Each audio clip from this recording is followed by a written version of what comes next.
Hello hi friends, welcome to our channel jobs for you. Friends, ప్రతిరోజు కూడా current అఫైర్స్ని ఎప్పటికప్పుడు వస్తున్నటువంటి అప్డేట్స్ అన్నీ కూడా సేకరించి కరెంట్ అఫైర్స్గా మేము ముందుకు తీసుకొస్తూనే ఉన్నాం. ఈరోజు కూడా మరి కరెంట్ అఫైర్స్ తోటి వచ్చాం. అయితే మరి నిన్నటి దినాన 6వ తారీఖు సంబంధించినటువంటి కరెంట్ అఫైర్స్ మీకు నేను అందించలేకపోయాను. సో అందును బట్టి 6వ తారీఖు ప్లస్ అదేవిధంగా ఈ రోజు కూడా 7వ తారీఖు ఈ 2 రోజులకు సంబంధించినటువంటి కరెంట్ అఫైర్స్ తోటి పీడిఎఫ్ని రెడీ చేసుకుని ముందుకు వచ్చాం. సో లేట్ చేయకుండా మనం కరెంట్ అఫైర్స్కు వెళ్ళి మరి ఒక్కొక్కటి మనం అవన్నీ కూడా చూద్దాం. దేశంలో మరి ఈరోజు వార్తల్లో ప్రాముఖ్యంగా నిలిచినటువంటి రాష్ట్రీయ, జాతీయ, అంతర్జాతీయ, రాజకీయ, క్రీడా, పుస్తక, అదేవిధంగా అవార్డులు, వార్తల్లో నిలిచినటువంటి వ్యక్తులు, తదితర వివరాలన్నీ కూడా మనం ఒక్కొక్కటిగా మరి కరెంట్ అఫైర్స్ రూపంలో చూద్దాం. చూడబోయే ముందుగా వచ్చిన రిక్వెస్ట్ ఏంటంటే, ఇప్పటివరకు మన ఛానల్ని మీరు సబ్స్క్రైబ్ చేసుకున్నట్లయితే దయచేసి సబ్స్క్రైబ్ చేసుకోండి. ఆల్ అనేటువంటి ఆప్షన్ సెట్ చేసి పెట్టుకోండి. అంత మాత్రమే కాదు, ఈ వీడియోని లైక్ చేయండి, షేర్ చేయండి. మరి నిరుద్యోగులకి, అదేవిధంగా ప్రభుత్వ ఉద్యోగాలు సిద్ధపడుతున్నటువంటి వారికి, ఫీజులు కట్టి చదవలేనటువంటి వారికి ఈ వీడియోలు వారికి రీచ్ అవ్వాలి. వారు ఆ పీడిఎఫ్లో డౌన్లోడ్ చేసుకోవాలి, వీడియో చూడాలి. తద్వారా వారు ప్రిపేర్ అవ్వాలి, చక్కటి ఉద్యోగం వారు పొందుకోవాలి. అదే మరి ఈ ఛానల్ యొక్క ముఖ్య ఉద్దేశం, ఈ వీడియోలు చేయడంలో ఉన్నటువంటి ముఖ్య ఉద్దేశం కూడా. సో మీరు సపోర్ట్ చేస్తారని మేము నమ్ముతూ ఉన్నాం ఫ్రెండ్స్. సో లేట్ చేయకుండా మనం పీడిఎఫ్లోనికి వెళ్ళి మరి 6వ తారీఖు 7వ తారీఖు సంబంధించిన కరెంట్ అఫైర్స్ మొత్తం చూద్దాం.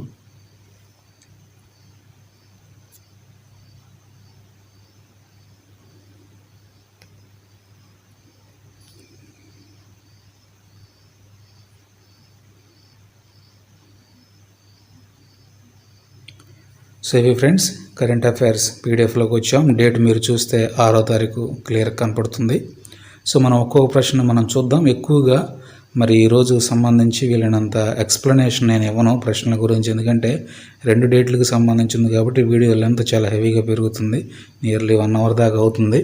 కాబట్టి అంత కీ పాయింట్స్ ఏవైతే ఉంటాయో అవి మెయిన్ వాటికి మాత్రం నేను మీకు అందజేసే ప్రయత్నం చేస్తాను ఫ్రెండ్స్. సో లేట్ చేయకుండా ఒక్కొక్కటి మనం చూద్దాం. Federation of Indian chambers of commerce and industry, దాన్ని ఫిక్కీ అని పిలుస్తారు స్మాల్ వరల్డ్లో, ఫిక్కీ.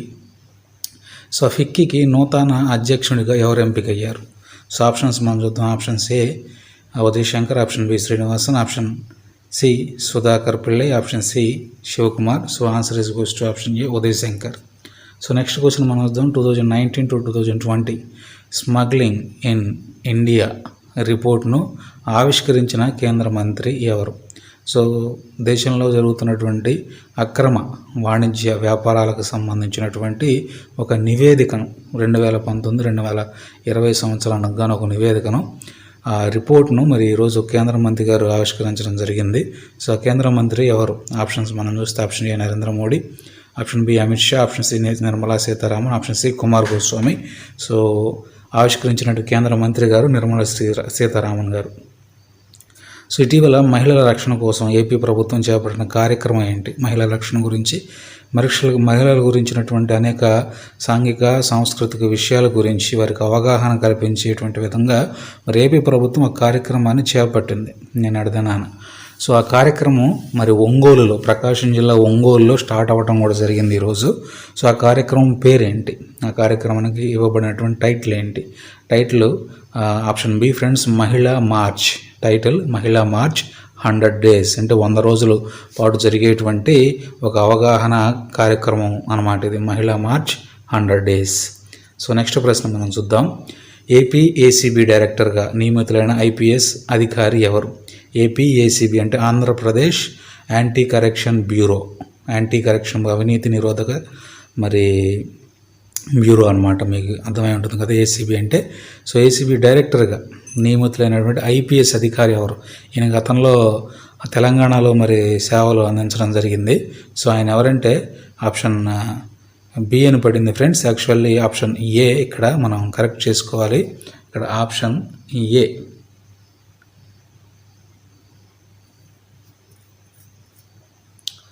సో యాక్చువల్గా ఆప్షన్ ఏ ఫ్రెండ్స్. ఇక్కడ ఈ ప్రశ్నకు సంబంధించి బి అని పడింది, నేను కరెక్ట్ చేస్తాను.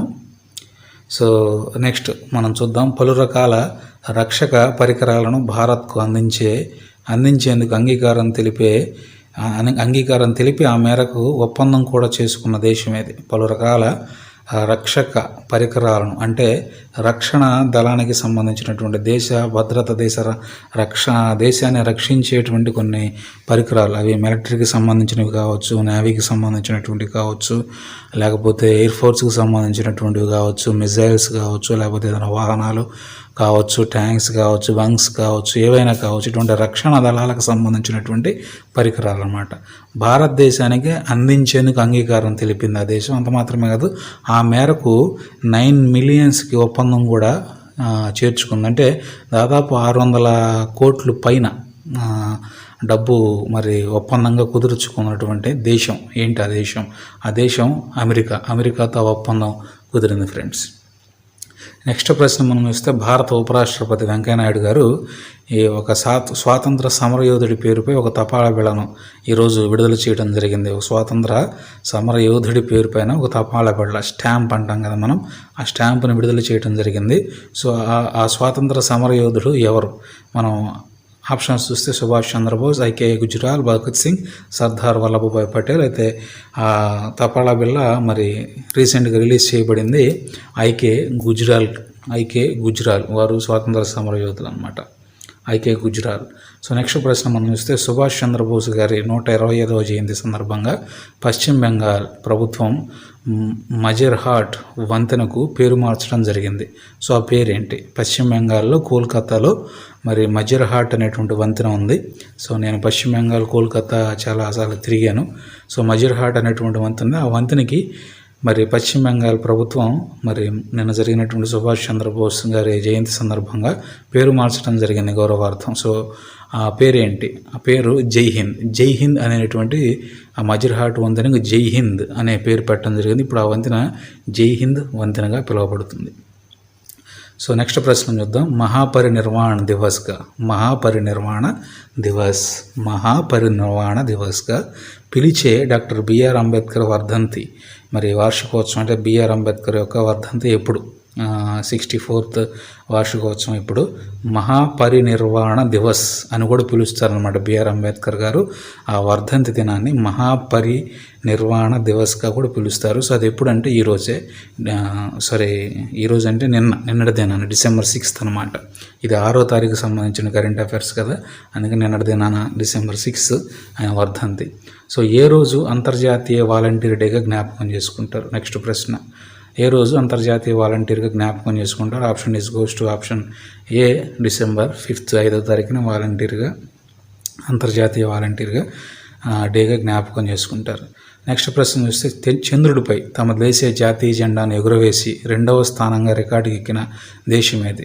చంద్రుడిపైన తమ దేశ జాతీయ జెండాను ఎగురవేసినటువంటి రెండవ దేశంగా రికార్డు ఎక్కినటువంటి దేశం ఏది? దేశం ఆన్సర్ చైనా. సో చైనా రీసెంట్గా చాంగ్ 5 అనేటువంటి ఒక వ్యోమనౌకను చంద్రుడి మీద పంపించడం జరిగింది. చంద్రుడి మీద అనేక విషయాలను సేకరిస్తుంది, నమూనాలను సేకరిస్తుంది, చంద్రుడి మట్టిని కూడా సేకరిస్తుంది. ఆల్రెడీ అది భూమికి తిరుగు ప్రయాణంలో ఉంది, భూమికి చేరుకోవడానికి ఆ samples. So obviously it's goes to చైనానే జెండా ఎగురవేసి 2వ స్థానం గెలుచుకున్నది. మొదటి స్థానం ఎవరిదంటే అమెరికాదండి. సో నెక్స్ట్ ప్రశ్న మనం చూద్దాం. ఇటీవల భారత కేంద్ర ప్రభుత్వం చేసిన వ్యవసాయ చట్టాలను వ్యతిరేకిస్తూ ప్రభుత్వం తనకిచ్చిన రాజీవ్ ఖేల్ రత్న అవార్డును తిరిగి ఇచ్చేస్తానని ప్రకటించి రైతులకు తన మద్దతు తెలిపిన భారతీయ బాక్సర్ ఎవరు? సో ఇటీవల కేంద్ర ప్రభుత్వం చేసినటువంటి వ్యవసాయ చట్టాలు చాలా నాన్సెన్స్ క్రియేట్ చేస్తూ ఉన్నాయి.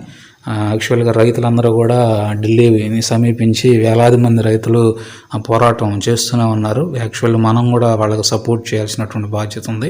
అయితే గతంలో మరి పంజాబ్ మాజీ ముఖ్యమంత్రిగా చేసినటువంటి వారు ఆయన మరి తనకి ఇవ్వబడినటువంటి పద్మవిభూషణ్ని ఆయన తిరిగి ఇచ్చేయడం జరిగింది. అంత మాత్రమే కాదు, రాజ్యసభ సభ్యుడు కూడా ఒకరు మరి వారికి ఇచ్చినటువంటి పద్మభూషణ అవార్డును కూడా కేంద్రానికి తిరిగి ఇచ్చేయడం జరిగింది. ఇప్పుడు ఆ కోవలోనే మరి రాజీవ్ ఖేల్ రత్న అనే అవార్డును భారతీయ ప్రఖ్యాత బాక్సర్ ఆయన తిరిగి ఇవ్వడానికి సిద్ధపడ్డాడు. సో ఆ మేరకు ప్రకటన చేయడం జరిగింది రైతులకు మద్దతు ఇస్తూ. సో ఆ బాక్సర్ ఎవరు? ఆ బాక్సర్ పేరు Vijayender Singh. Option A. So next ప్రశ్న మనం చూద్దాం. మ్యూజియం ఆఫ్ లండన్ అండ్ కెనడాకు చెందిన మ్యూజియం ఆఫ్ డ్రీమ్స్ సంయుక్తంగా ఇటీవల ఒక ప్రాజెక్ట్ను ప్రారంభించాయి. సో ఆ ప్రాజెక్ట్ పేరేంటి? Museum of London and museum of dreams. ఒకటి లండన్కి చెందింది, ఒకటి కెనడాకి చెందింది. రెండు కలిసి సంయుక్తంగా ఒక ప్రాజెక్ట్ను ప్రారంభించి ఆ ప్రాజెక్ట్ పేరు గార్డియన్ ఆఫ్ స్లీప్. సో ఈ గార్డియన్ ఆఫ్ స్లీప్ యొక్క ముఖ్య లక్షణం ఏంటంటే కరోనా వచ్చినప్పటి నుంచి కూడా మరి కరోనా నేపథ్యంలో నిద్రించినటువంటి వారు కళల గురించినటువంటి విషయాలు డీటెయిల్స్ సేకరిస్తారనమాట.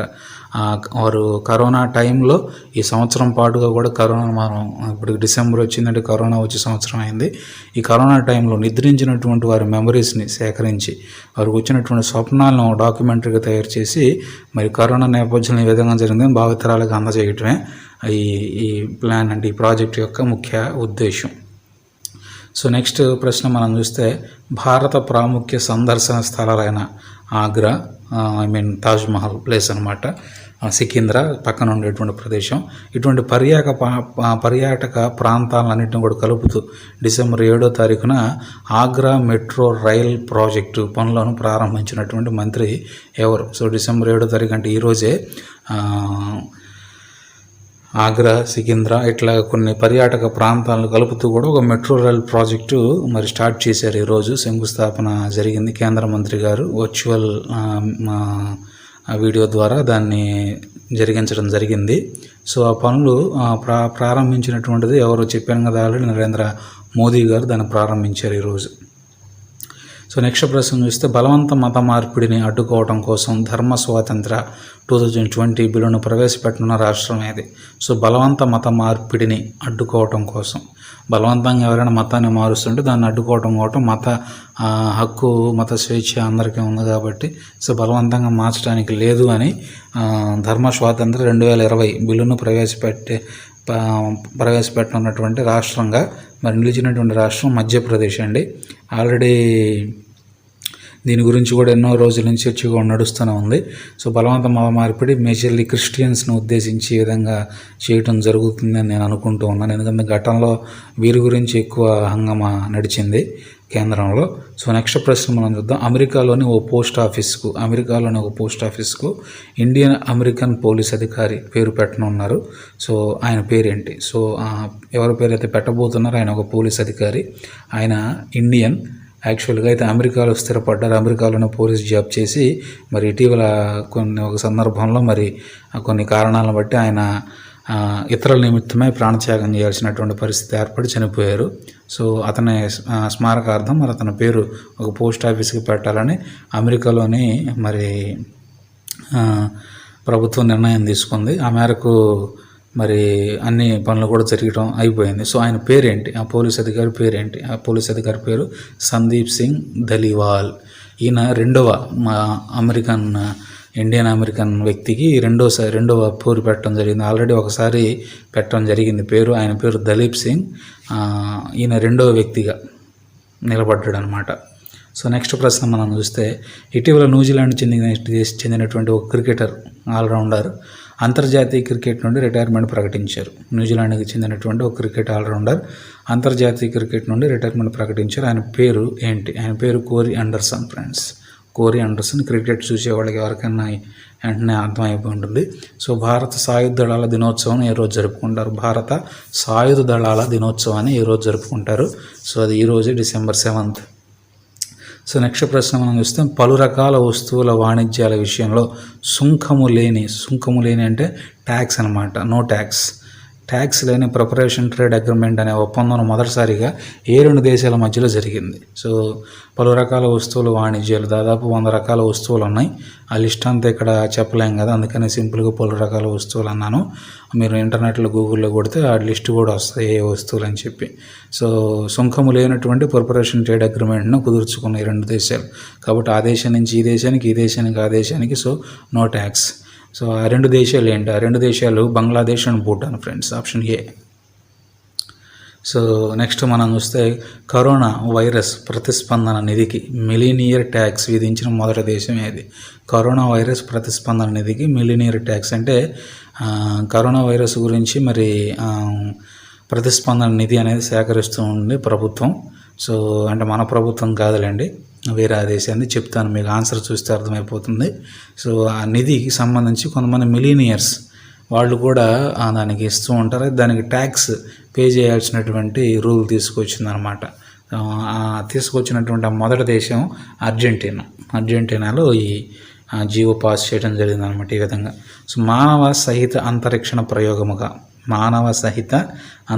ప్రయోగముగా చేయాల్సిన గగన్యాన్ ప్రాజెక్టును భారత్ కరోనా కారణంగా తాత్కాలికంగా ఎప్పటికి వాయిదా వేసింది. సో మానవ సహిత అంతరిక్ష ప్రయోగం అంటే ఈసారి గగన్యాన్ అనేటువంటి ప్రాజెక్ట్ పేరుతోటి ఆ మనుషుల్ని అంతరిక్షంలోకి పంపించాలని చెప్పి ఇస్రో నిర్ణయించింది. సో ఆ ఇస్రో నిర్ణయించినటువంటి గగన్యాన్ అనేటువంటి ప్రాజెక్ట్ యాక్చువల్గా ఈ నెలలో అది జరగాలి. అయితే కరోనా కారణంగా ఎన్నో పనులు వాయిదా పడ్డాయి. ప్రస్తుతానికి మళ్ళీ కరోనా సెకండ్ వేవ్ కూడా స్టార్ట్ అయ్యి అనేక చోట్ల కేసులు పెరుగుతున్నటువంటి కారణంగా ఈ గగన్యాన్ ప్రాజెక్ట్ని తాత్కాలికంగా నిలిపివేసి పోస్ట్ పోన్ చేయడం జరిగింది ఏడాది పాటుగా. సో డిసెంబర్లో జరగాల్సినటువంటి ఈ ప్రయోగం ఏడాది పాటు పోస్ట్ పోన్ చేశారు కాబట్టి answer is goes to 2021 December 2021 డిసెంబర్కి పోస్ట్ పోన్ చేయడం జరిగింది. అయితే పరిస్థితులు అప్పుడు చెక్కబడితేనే ఆ టైంలో ప్రయోగం అనేది జరిగే అవకాశం ఉంది, లేదా పోస్ట్ పోన్ కూడా కావచ్చు. ఇది టెంపరీ న్యూస్ కాబట్టి మీకు అందజేశాను ఫ్రెండ్స్. సో నెక్స్ట్ ప్రశ్న మనం చూద్దాం. అంతర్జాతీయ పౌర విమానయాన దినాన్ని ఈ రోజు జరుపుకుంటారు. December 7th అంతర్జాతీయ పౌర విమానయాన్ని దినాన్ని ఈ రోజు జరుపుకుంటారు, December 7. సో నెక్స్ట్ ప్రశ్న మనం చూద్దాం. రవీంద్రనాథ్ ఠాగూర్ సాహిత్య బహుమతి 2020కి గాను ఎవరు కైవసం చేసుకున్నారు? రవీంద్రనాథ్ ఠాగూర్ సాహిత్య బహుమతి 2020. So answer is goes to Raj Kamal Jha ఆయన సొంతం చేసుకున్నారు. నెక్స్ట్ ప్రశ్న మనం చూద్దాం. రైతుల యొక్క ప్రయోజనార్థం కిరీషి అంటే ఇది ఒక ఓవర్ డ్రాఫ్ట్ ప్రాజెక్ట్ పథకం అనమాట, బ్యాంకుకు సంబంధించింది. కిరీషి అనేటువంటి పథకాన్ని ఏ బ్యాంకు ప్రారంభించింది? సో ఆన్సర్ కర్ణాటక వికాస్ గ్రామీణ బ్యాంక్ ఫ్రెండ్స్. అంటే దీని అర్థం ఏం లేదు, రైతులకి వాళ్ళు ఉన్నటువంటి పొలాలను బట్టి ఆ పొలాలకు ఉన్నటువంటి కెపాసిటీని బట్టి లోన్ ఇవ్వడం జరుగుతుంది. ఆ పొలాలు సాయిల్ టెస్ట్ వగైరా అవన్నీ కూడా బ్యాంక్ తరపు నుంచి మెడికల్ ల్యాబ్కి వెళ్ళి అవన్నీ టెస్ట్ చేసి ఆ పొలం పేరు మీద రుణం ఒకవేళ ఇవ్వదలుచుకుంటే ఆ పొలానికి ఉండేటువంటి ఆ నేలకు ఉన్నటువంటి స్టాండర్డ్ని బట్టి వాళ్ళకి రుణం ఇవ్వటం అనేది జరుగుతుంది. దాన్ని కిరీషి అనేటువంటి టైటిల్ పెట్టారనమాట, అంతే. సో నెక్స్ట్ ప్రశ్న మనం చూద్దాం. రాజ్యసభ సభ్యుడు జోగినపల్లి సంతోష్ కుమార్ జన్మదినోత్సవాన్ని పురస్కరించుకొని గ్రీన్ ఇండియా ఛాలెంజ్ ప్రచురించిన వృక్షవేదం అనే పుస్తకాన్ని నేడు ఏ రాష్ట్ర ముఖ్యమంత్రి ఆవిష్కరించారు? వృక్షవేదం అనేటువంటి పుస్తకాన్ని నేడు ఆవిష్కరించడం జరిగింది December 7వ. సో అది దానికి కారణం ఏంటంటే రాజ్యసభ సభ్యుడు జోగినపల్లి సంతోష్ కుమార్ గారి జన్మదినోత్సవాన్ని జ్ఞాపకం చేసుకునేందుకు ఎవరు ప్రచురించారంటే గ్రీన్ ఇండియా ఛాలెంజ్. సో ఆ ముఖ్యమంత్రి ఎవరు అంటే ఆయన కేసీఆర్ గారు మనకు తెలుసు, తెలంగాణ ముఖ్యమంత్రి కేసీఆర్ గారు. సో ఇవి ఫ్రెండ్స్ ఈరోజు నిన్న 6వ తారీఖు 7వ తారీఖు సంబంధించినటువంటి కరెంట్ అఫైర్స్కి సంబంధించినటువంటి ఫార్మాట్. యాజ్ యూజువల్ దీని లింక్ నేను డిస్క్రిప్షన్లో పెడతాను, మీరు డౌన్లోడ్ చేసుకోండి. వీడియో అప్లోడ్ అయిపోయిన తర్వాత డిస్క్రిప్షన్లో ఉంటుంది, మీరు డౌన్లోడ్ చేసుకోండి. కొద్దిగా ఫాస్ట్గా ఈరోజు ముగించడం జరిగింది. సో ఆల్రెడీ ఇప్పటికి 12 అయింది ఫ్రెండ్స్, అందువల్ల కొంచెం ఫాస్ట్గా ముగించాల్సి వచ్చిన పరిస్థితి ఏర్పడింది. ఏం లేదు, నాకు చిన్న మైనర్ యాక్సిడెంట్ అయింది, కాలు కొంచెం ఫ్రాక్చర్ అవ్వటం వల్ల కొద్దిగా నిన్న అందించలేకపోయాను. ఈరోజు కూడా కొద్దిగా డిలే అయింది. సో నేను ట్రై చేస్తాను, మ్యాక్సిమం ఇన్ టైంలో మీకు అందజేసేటువంటి ప్రయత్నం నేను చేస్తాను ఫ్రెండ్స్. సో ఇవి ఫ్రెండ్స్, మరి డౌన్లోడ్ చేసుకోండి, సబ్స్క్రైబ్ చేసుకోవడం మర్చిపోకండి, వీడియోని లైక్ చేయండి, షేర్ చేయండి. మరి ఫీజులు కట్టి ఖచ్చితంగా కోర్సులు తీసుకోవాలనేటువంటి వ్యక్తులకు మాత్రం మీరు ఖచ్చితంగా దీన్ని ఫార్వర్డ్ చేయండి, మాకు సపోర్ట్ చేయండి. సో ఇది friends, thank you friends, thanks for watching.